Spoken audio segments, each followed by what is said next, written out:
And then now I want to introduce a friend of mine, City Councilwoman Phylliss Ferguson, who just lives down the street over here.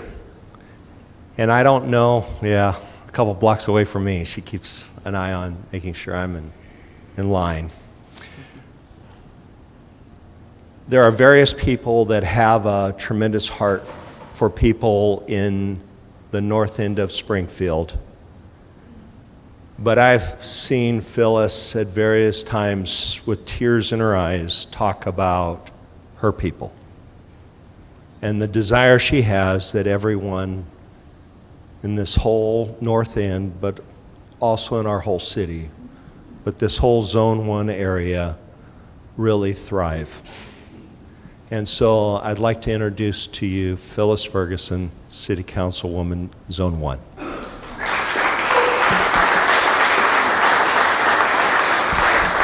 Hello. Is there someone locked up in here? I keep hearing those doors rattle. Thank you all for coming out to Zone 1.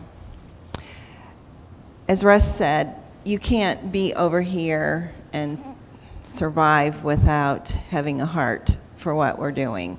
And the fact that you all came out to Zone 1 today tells me that you have a heart for what we're doing here and want to be part of it and share what we're doing.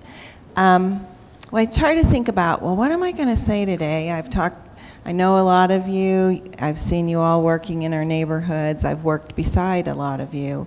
I think that probably a little story might help you understand the best, because understanding our people in Northwest Springfield, and I'm talking about the ones who are challenged either through poverty or substance abuse or mental illness or some of the various other issues, low IQ, lack of education, I can go on.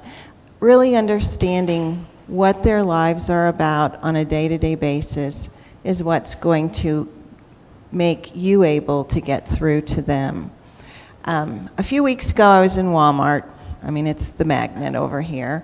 And I saw someone that I had started working with in 1981. That's 36 years ago, when she had her baby. And her baby, little Rosie, is now a mama. So I got to see 3 generations of this family. And I've got to tell you, I was happy to see them, but it also broke my heart, because in those 36 years, I didn't see that much had changed.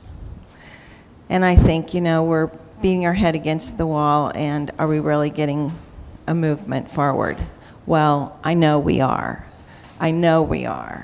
But little Rosie will grow up and have another little Rosie, and we'll perpetuate little Rosies. But we didn't have a room full of people when I was working with Grandma to want to intervene and help people learn a different and better way of life for themselves and their families. And that's what the change is today.